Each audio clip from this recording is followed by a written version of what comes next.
Meus prezados amigos e irmãos, boa noite a todos.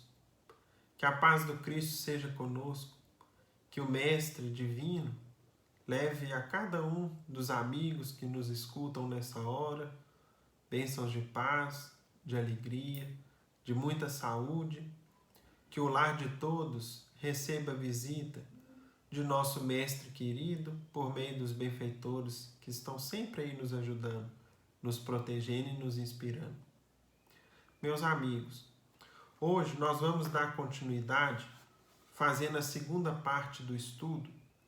Haja vista que a primeira parte foi feita, gravada aí pela Dona Luzia, tendo ela concentrado-se no comentário e no desenvolvimento da pergunta do Livro dos Espíritos, de número 166, 166, e nas demais perguntas relacionadas nesse capítulo 4 do Livro dos Espíritos, intitulado Pluralidade das Existências. Nesse tema, meus irmãos, que é fartamente explicado, desenvolvido, descrito por nós pela bendita doutrina.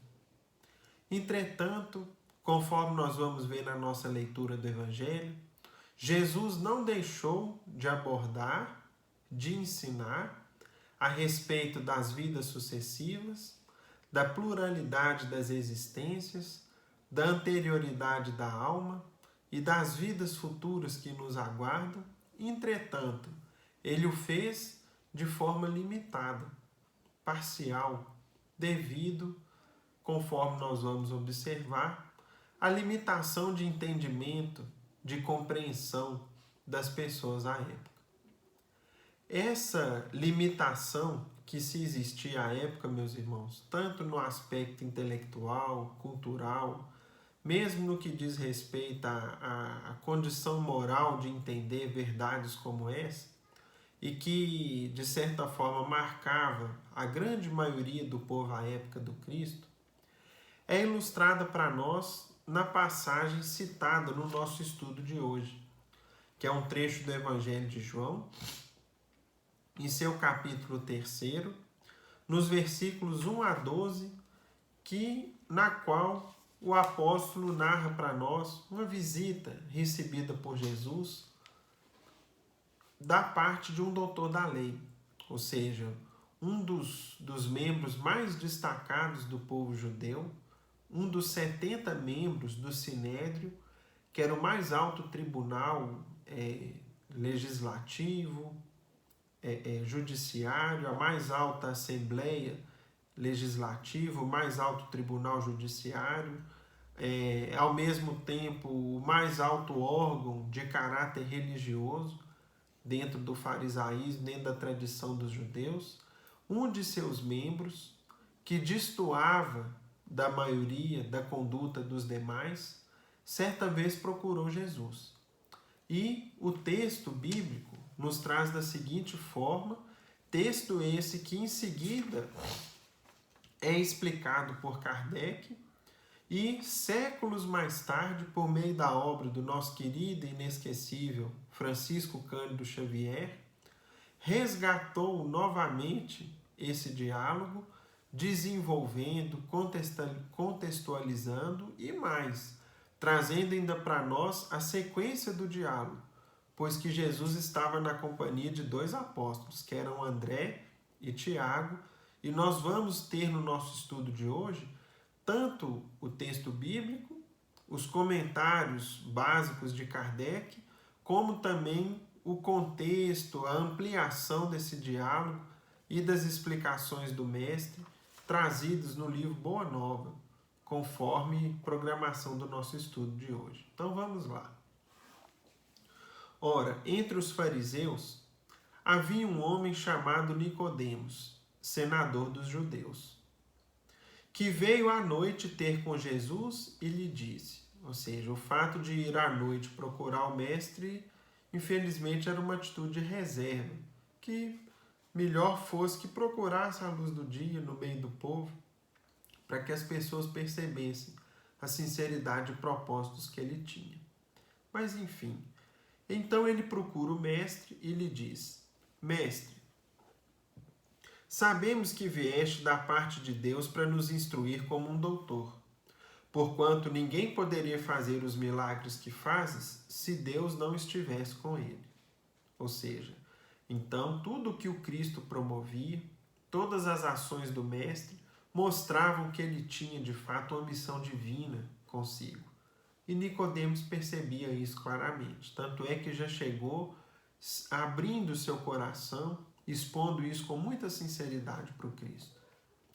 Jesus lhe respondeu: em verdade digo-te, ninguém pode ver o reino de Deus se não nascer de novo. Disse-lhe Nicodemos: como pode nascer um homem já velho? Pode tornar a entrar no ventre de sua mãe para nascer segunda vez? Retorquiu-lhe Jesus: em verdade lhe digo, se um homem não renasce da água e do Espírito, não pode entrar no reino de Deus. O que é nascido da carne é carne, e o que é nascido do Espírito é Espírito. Não te admires de que eu te haja dito ser preciso que nasças de novo. O Espírito sopra onde quer e ouves a sua voz, mas não sabes de onde vem ele, nem para onde vai. O mesmo se dá com todo homem que é nascido do Espírito. Respondeu-lhe Nicodemos: como pode isso fazer-se? Jesus lhe observou: pois que? És mestre em Israel e ignoras essas coisas? Digo-te em verdade, ou seja, o mestre toda hora reforça o que ele dizia, que não dizemos senão o que sabemos, e que não damos testemunho senão do que temos visto. Entretanto, não aceitas o nosso testemunho. Mas se não me credes quando vos falo das coisas da terra, como me crereis quando vos fale das coisas do céu? E aqui, meus irmãos, termina o registro bíblico do apóstolo João, no qual Jesus afirma por mais de uma vez ser necessário nascer de novo. Nascer e renascer é a lei da perfeição. Nascer e renascer aprimora o coração. São 4 versinhos de uma música que a gente canta constantemente com as nossas crianças na escola de evangelho do Solar. Na sequência da mesma, continua: eu quero evoluir, conhecer meu bom Jesus. Eu quero evoluir, conhecer meu bom Jesus. E nessa música, portanto, fica claro para nós essa lei divina que Jesus expôs à sua época. O mestre não deixou de falar da pluralidade das vidas anteriores, das vidas futuras. Disse a Nicodemos que só conheceria realmente o reino de Deus aquele que renascesse muitas vezes. Por quê, meus irmãos? Porque nas vidas sucessivas, nas diversas etapas reencarnatórias que nós temos, nós vamos nos aprimorando, aprendendo, combatendo vícios, desenvolvendo, aprimorando, cultivando virtudes, qualidades da alma, que são aquisições definitivas de cada um de nós. Era o que o mestre dizia para ele, mas ele não compreendia. E aí então vem alguns comentários de Kardec que contextualizam para nós essa lição do Cristo. O primeiro comentário de Kardec, meus irmãos, no item 6, ele traz para nós uma crença generalizada que havia entre o povo judeu, mas, de certa forma, muito precária, com ideias ainda pouco definidas, que era a ideia que eles chamavam como ressurreição, que na verdade era reencarnação. Em qual ponto, em qual crença popular que se baseava, por exemplo, essa citação de Kardec? Na ideia colocada pelos profetas antigos em seus textos, de que o profeta Elias voltaria para anunciar a chegada do Messias. Ou seja, de que Elias voltaria, e de fato voltou, como João Batista. Tanto é que o Cristo afirmou, em vez de combater, de negar, de criticar essa crença, essa esperança popular no seio do povo judeu, pelo contrário, afirmou categoricamente que Elias já veio e não o conheceram, referindo-se a João Batista. Em mais de uma oportunidade, existe mais de um registro bíblico a esse respeito. Quando Cristo ainda dizia, meus irmãos, ser necessário renascer da água e do Espírito, é necessário que a gente entenda que a ciência da época era muito limitada e tinha na água o princípio gerador da matéria.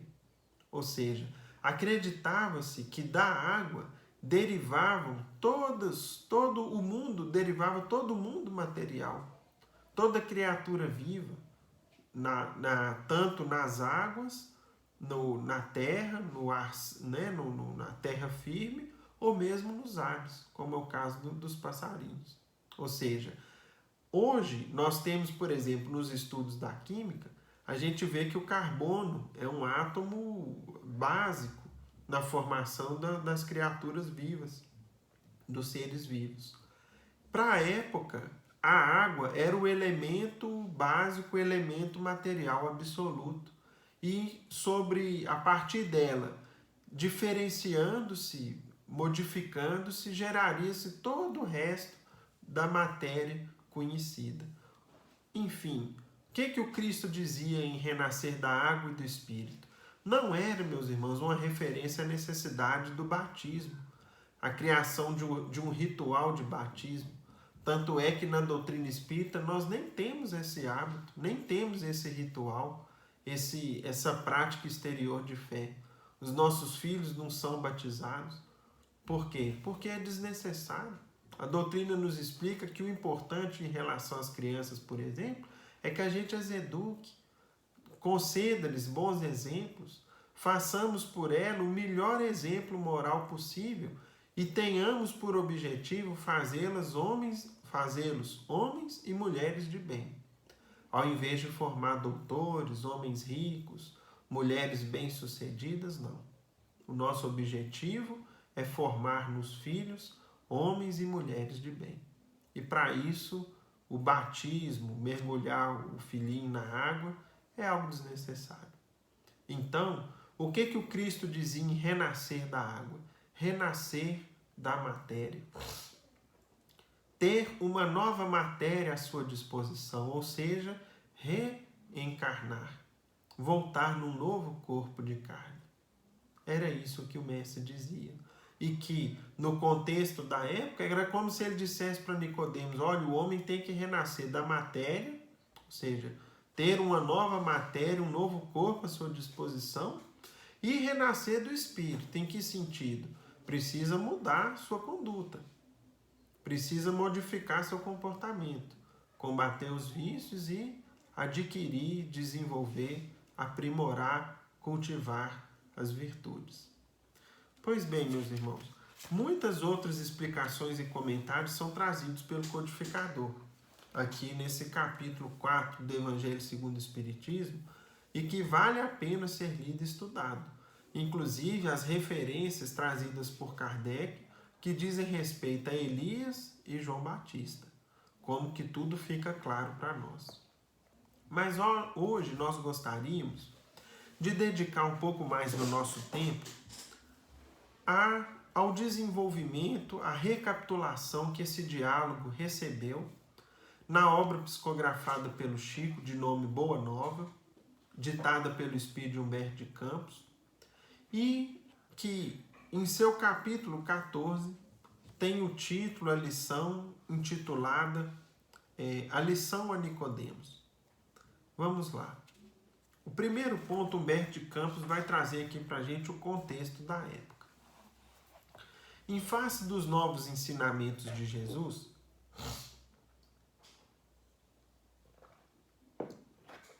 todos os fariseus do templo se tomavam de inexcedíveis cuidados, pelo seu extremado apego aos textos antigos. Ou seja, As ideias do Cristo promoviam uma grande agitação nas ideias, nos costumes, sacudia a sociedade e os princípios, os modos, as tradições que se tinha à época.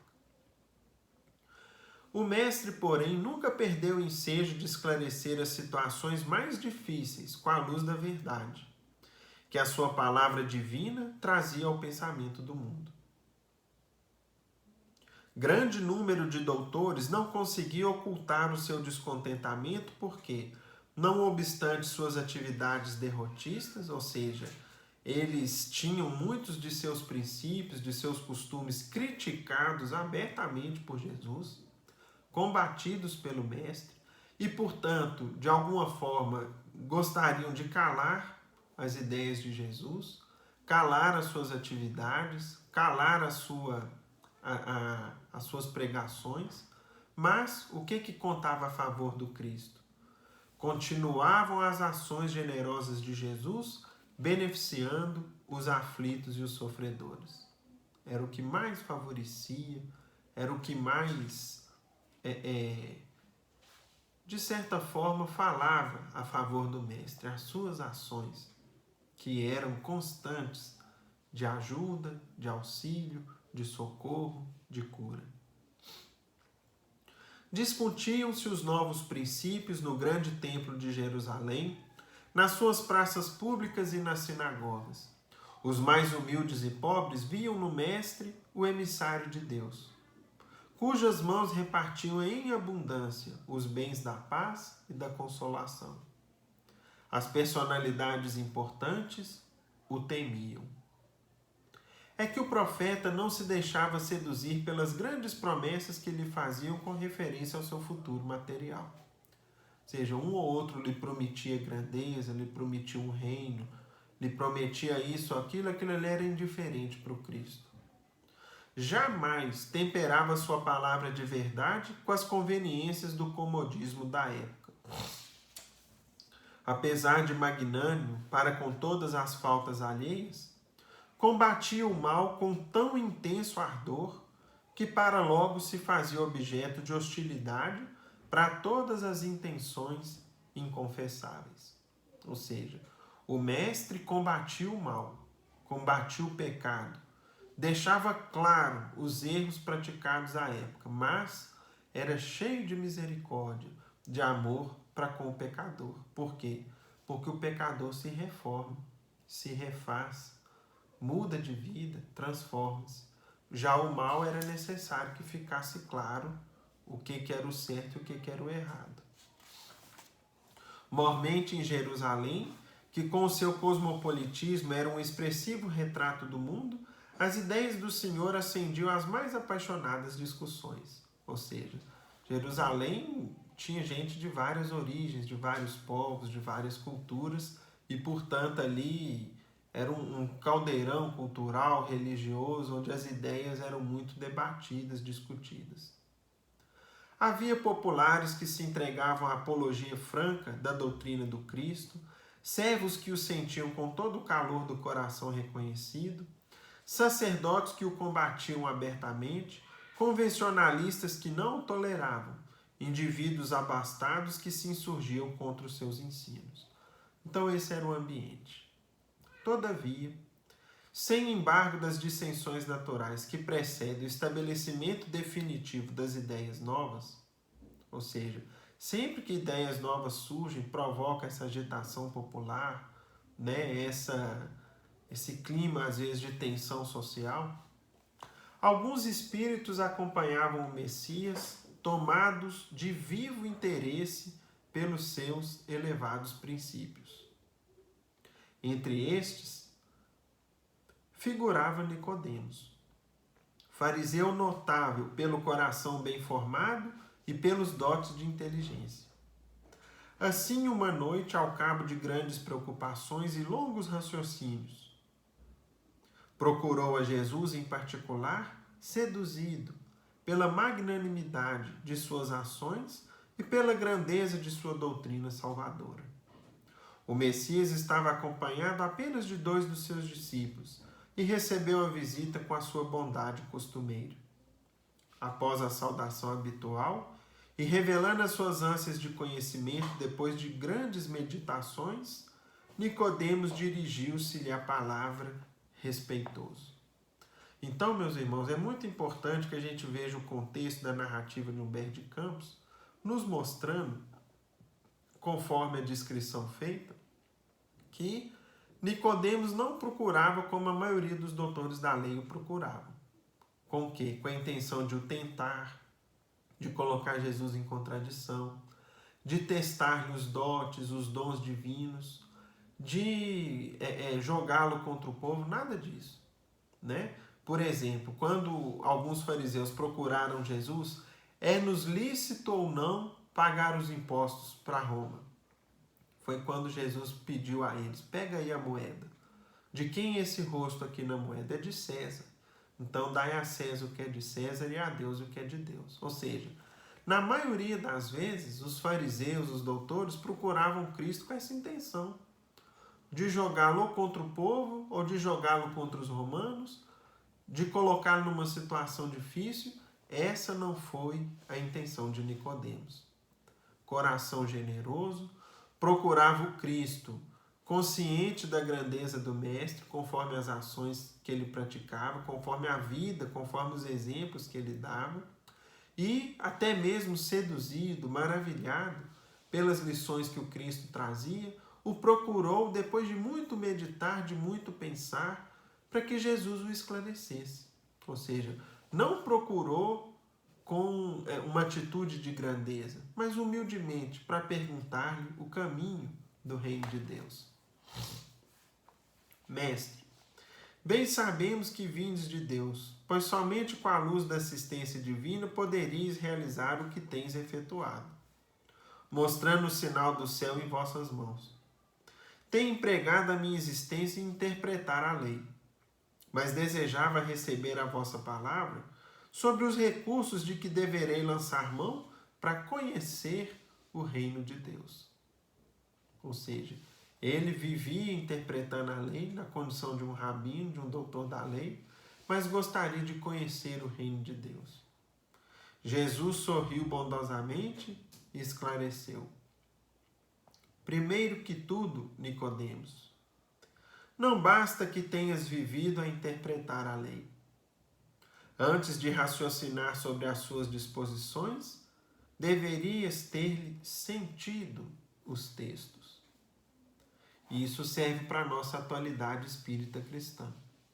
Às vezes nós já lemos e interpretamos os textos, os livros, as obras do Chico, a codificação, obras de outros médiuns, interpretando, estudando. Agora, sentir o que a gente lê, o que a gente estuda é diferente. E todos nós devemos refletir em torno dessa ponderação de Jesus com Nicodemos. E continua o mestre. Mas em verdade devo dizer-te que ninguém conhecerá o reino do céu sem nascer de novo. Como pode um homem nascer de novo sendo velho? Interrogou o fariseu altamente surpreendido. Poderá, porventura, regressar ao ventre de sua mãe? Jesus fixou nele os olhos calmos, consciente da gravidade do assunto em foco, e acrescentou: em verdade, reafirmo-te ser indispensável que o homem nasça e renasça para conhecer plenamente a luz do reino. A esse respeito, meus irmãos, consta no túmulo do nosso querido codificador Allan Kardec, num cemitério famoso de Paris, que é o Père Lachaise, inscrito em sua lápide: nascer, renascer, progredir sempre. Tal é a lei. Pode ser que esteja um pouquinho diferente a frase do que eu estou falando, mas o espírito é esse. Ou seja, o princípio das vidas sucessivas. E que, por meio delas, da repetição das existências, do aprendizado de novas lições a cada experiência reencarnatória que temos, padecendo dores, dificuldades, sofrimentos, vamos nos aprimorando, progredindo sempre em direção à luz, em direção ao reino de nosso Pai. Entretanto, como pode ser isso? Perguntou Nicodemos perturbado. És mestre em Israel e ignoras essas coisas? Perguntou Jesus, surpreendido. É natural que cada um somente testifique daquilo que saiba. Porém, precisamos considerar que tu ensinas. Apesar disso, não aceitas os nossos testemunhos. Se falando eu de coisas terrenas sentes dificuldades em compreendê-las com os teus raciocínios sobre a lei, como poderás aceitar as minhas afirmativas? Quando eu disser das coisas celestiais? Seria loucura destinar os alimentos apropriados a um velho para o organismo frágil de uma criança. Ou seja, Nicodemos, exemplificando aqui a infância intelectual e moral da criatura humana à época, não compreendia o princípio reencarnatório. Princípio que precisava ser melhor desenvolvido, melhor explicado, com mais profundidade, com mais detalhes, conforme aconteceria mais tarde. Extremamente confundido, retirou-se o fariseu, ficando André e Tiago empenhados em obter do Messias o necessário esclarecimento acerca daquela lição nova. Então, meus irmãos, o que acontece? O diálogo com Nicodemos terminou ali. Entretanto, Tiago e André continuaram perguntando Jesus a respeito. Primeira reação deles era de muita surpresa, de muita admiração. Tanto é que, ao começarem a manifestarem-se para o Cristo, Jesus lhes responde: por que tamanha admiração em face dessas verdades? As árvores não renascem depois de podadas? Com respeito aos homens, o processo é diferente, mas o espírito de renovação é sempre o mesmo. O corpo é uma veste. O homem é seu dono. Toda roupagem material acaba rota, porém o homem que é filho de Deus encontra sempre em seu amor os elementos necessários à mudança do vestuário. A morte do corpo é essa mudança indispensável, porque a alma caminhará sempre, através de outras experiências, até que consiga a imprescindível provisão de luz para a estrada definitiva no reino de Deus, com toda a perfeição conquistada ao longo dos rudes caminhos. André, então, lhe perguntou para Jesus: Mestre, já que o corpo é como a roupa material das almas, por que não somos todos iguais no mundo? Vejo belos jovens junto de aleijados e paralíticos. Ou seja, por que uns recebem uma roupa perfeita, de ótima qualidade, enquanto outros recebem uma roupa cortada, mutilada, limitada, etc. Acaso não tenho ensinado, disse Jesus, que tem de chorar todo aquele que se transforma em instrumento de escândalo? Ou seja, foi quando Cristo disse: é necessário que haja o mal, mas ai daquele por quem vem o mal. Ou é necessário que haja um escândalo, mas ai daquele por quem o escândalo venha.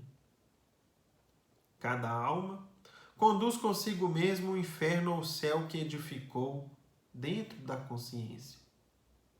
Seria justo conceder-se uma segunda veste mais perfeita e mais bela ao espírito rebelde que estragou a primeira? O que diríamos da sabedoria de nosso Pai se facultasse as possibilidades mais preciosas aos que as utilizaram na véspera para o roubo, o assassínio, a destruição? Os que abusaram da túnica da riqueza vestirão depois as dos fâmulos, dos famintos, e escravos mais humildes, como as mãos que feriram, podem vir a ser cortadas. Ou seja, aquela outra frase do Evangelho: se a sua mão é motivo de escândalo, cortai-a.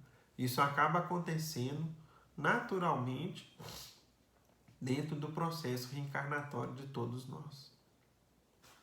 Senhor, e aí veio a última pergunta de Tiago. Compreenda agora o mecanismo do resgate. Mas desse modo, o mundo precisará sempre do clima do escândalo e do sofrimento, desde que o devedor, para saldar seu débito, não poderá fazê-lo sem que outro lhe tome o lugar com a mesma dívida. Ou seja, a pergunta de Tiago é uma pergunta bem feita. Ora, se eu necessito colher o que eu plantei, resgatar as minhas faltas, aquele que for o instrumento do mal na minha vida também vai trazer para junto dele a mesma consequência. E nisso nós teríamos um ciclo vicioso que é praticamente infinito, sem fim. Porque ao resgatar a minha falta, alguém vai ser instrumento do mal na minha vida, vai trazer para junto dele essa causa, que lá na frente vai ser colhida, e outro vai, portanto, ser instrumento na vida dessa segunda pessoa.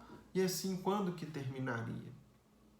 Foi quando Jesus perguntou: dentro da lei de Moisés, como se verifica o processo da redenção? E Tiago respondeu: está escrito na lei que o homem pagará olho por olho, dente por dente. Também tu, Tiago, estás procedendo como Nicodemos. Como todos os homens, aliás, tens raciocinado, mas não tens sentido. Ainda não ponderaste, talvez, que o primeiro mandamento da lei é uma determinação de amor. Acima do não adulterarás, do não cobiçarás, está o amar a Deus sobre todas as coisas. Como poderá alguém amar o Pai, aborrecendo-lhe a obra? Contudo, não estranho a limitação de visão espiritual com que examinaste o texto dos profetas. Todos têm feito o mesmo. Investigando as revelações do céu com o egoísmo que lhes é próprio, organizaram a justiça como o edifício mais alto do idealismo humano. E, entretanto, coloco o amor acima da justiça do mundo e tem ensinado que só ele cobre a multidão de pecados. Se nos prendermos à lei de Talião, somos obrigados a reconhecer que onde existe um assassino, haverá mais tarde um homem que necessita ser assassinado. Com a lei de amor, porém, compreendemos que o verdugo e a vítima são dois irmãos, filhos de um mesmo pai.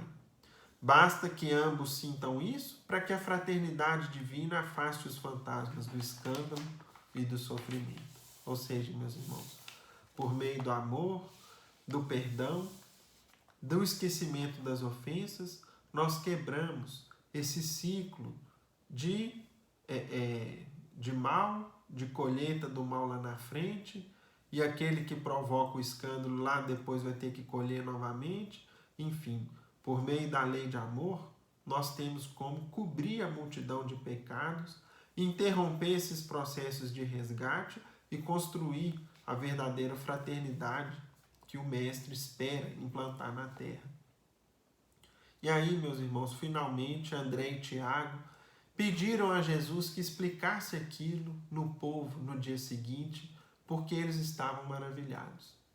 Compreenderam os processos de resgate, de expiação, porque de tanta injustiça aparente no mundo, ou seja, todos nós obedecemos no fundo a uma rigorosa justiça divina, onde aqueles que sofrem não sofrem por acaso, sofrem por uma causa justa, causa essa presa na vida atual, nas vidas passadas. Foram o que eles compreenderam na hora e ficaram muito felizes em compreender esse mecanismo divino, que faz com que tudo na terra seja revisto, que todos os sofrimentos individuais e coletivos sejam reexaminados. E ao pedirem a Jesus para que pregasse, que ensinasse aquilo no dia seguinte, o Mestre concluiu, e aqui a gente conclui também. Mas será que vocês não entendem? Se o doutor da lei saiu daqui sem que eu pudesse explicar toda a verdade, como queres que proceda de modo contrário para com a compreensão simplista do espírito popular? Alguém constrói uma casa iniciando pelo teto o trabalho? Além disso, mandarei mais tarde o Consolador a fim de esclarecer e dilatar os meus ensinos. Ou seja, isso era obra do futuro. Era a obra do Consolador que o Mestre promete no mesmo Evangelho de João e que hoje já está aí conosco há mais de 150 anos explicando para a gente, nos dando uma profunda paz, uma profunda compreensão do sofrimento, das dificuldades e das lutas que ainda permeiam na Terra, deixando claro também para a gente o papel que compete a cada um de nós na melhoria individual e coletiva, para que a gente, portanto, mude a realidade que a gente vive, ainda vive, na nossa atualidade, nessa casa bendita chamada Planeta Terra. Meus amigos, chegamos ao fim do nosso estudo, pelo que iremos agora à nossa prece de encerramento. Pai nosso que estás nos céus, santificado seja o vosso nome. Venha a nós o vosso reino, seja feita a vossa vontade, assim na terra como nos céus. O pão nosso de cada dia dá-nos hoje, Senhor. Perdoa as nossas dívidas, assim como perdoamos aos nossos devedores. E não nos deixeis cair em novas faltas, livrando-nos do mal, porque vossos são o reino, o poder, a majestade e a glória, hoje e sempre. Querido amigo, gostaríamos ainda de rogar ao Senhor, na conclusão dos nossos singelos estudos, a continuidade do amparo e da assistência, Mestre, aos enfermos, de toda ordem, que ainda temos na terra, seja em decorrência da provação coletiva que ainda atravessamos, seja em decorrência de outras causas. Que o clima de serenidade, de otimismo, de muita fé e confiança se aposse do coração de todos. E que possamos todos, Mestre, vibrar em paz, em harmonia, para que mudemos o clima espiritual da Terra, para que seja marcado pelo otimismo, pelo bom ânimo e pela confiança total na presença e na bondade de Deus na vida de todos nós. Agradecemos ao Senhor por tudo, querido amigo, e que a vossa paz, o vosso amor sejam sempre conosco, hoje e sempre, que assim seja. Com a nossa prece, em nome de Deus nosso Pai, de Jesus nosso Mestre amado, e de Paulo de Tarso, patrono de nossa casa, damos por encerrados os nossos estudos da noite, na santa paz do Senhor, que assim seja. Fiquem com Deus, meus amigos. Até a próxima.